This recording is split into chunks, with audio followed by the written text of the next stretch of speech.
कृष्ण जी सबका आदेशी हो रहा है। सभी लोग बोल रहे हैं कि होली होना चाहिए, बढ़ती भैया जट्टा संख्या बहुत अच्छा आपने सजाया है इस मंच को। जवाबी नहीं है, जिला में बहुत लोग हैं लेकिन आपकी नीचे ही है।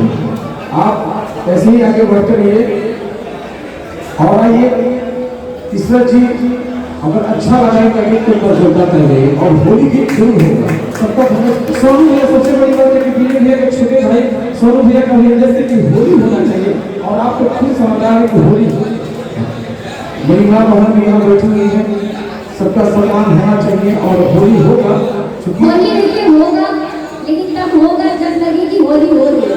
बिल्कुल है ना, ऐसा ना हो कि हम लोग होली गा रहे हैं और आप लोग एकदम नहीं, ऐसा है तो खाना चल रहा है तो कौन कार्यक्रम देखने में यही होता है कि खाना चल जाता है उसके बाद कार्यक्रम होता तो लोग समझते कि नहीं कार्यक्रम चल रहा है। आप कहाँ से आई हैं, आप क्या है, लोग नहीं समझ पा रहे। लोग समझ रहे कि खाना खाना है, घर चल रहा है, वो तो चले गए।